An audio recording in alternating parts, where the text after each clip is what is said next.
J'ai envie de revenir sur certaines réalités que tu dépeins d'ailleurs très bien dans le livre, qui fait que l'université, on pourrait se dire que ça crée des chômeurs. Par exemple, tu racontes l'histoire de l'un de tes professeurs qui vient et qui dit que la licence c'est 6 ans. Alors, parce que lui, il l'aurait fait en 6 ans. Alors qu'on sait tous que normalement, une licence c'est 3 ans. C'est ça, et tu parles tellement bien, tu dis que souvent leur objectif c'est de t'humilier au début. Exactement. Ou bien il y a un autre exemple que j'ai bien aimé, c'est le prof qui vient, eux ils ont des taux de sélection. 3%. J'étais surpris. Donc qu'est-ce que toi tu dirais à ces profs-là aujourd'hui? Parce qu'ils vont créer des chômeurs. Peut-être qu'à la fin, avant que juste pour renchérir là, c'est comme si c'est seulement 3% en moyenne ou 5% qui réussissent, ça veut dire que même si on regarde, ça détruit des vies. Absolument, absolument. Ouais.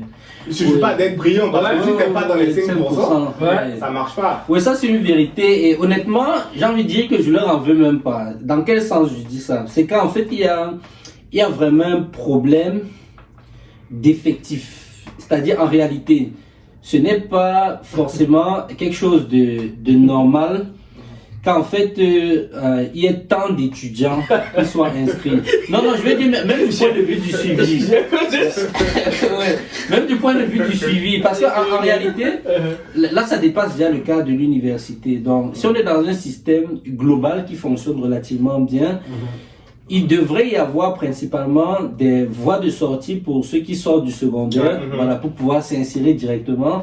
Parce que aussi, quelque chose qu'il faut dire, c'est que il y a toute une partie où je mentionne comment on fait pour choisir une filière, etc. C'est aussi pour des gens qui seraient intéressés par ça. Maintenant, il peut y avoir quelqu'un qui, lui, il a plus d'appétence pour autre chose.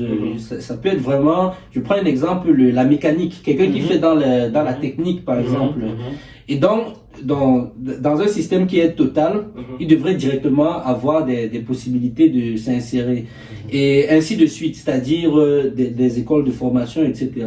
Maintenant, s'il n'y a pas autant de voies, donc, pour ne pas juste rester à la maison, parce qu'il y a aussi beaucoup qui vont à l'université pour ne pas juste rester à la maison et ne rien faire, ça fait qu'il y a un très grand nombre. Et ça fait que la machine peut surcharger. Donc, il y a juste pas assez de ressources à l'université pour faire passer tout le monde.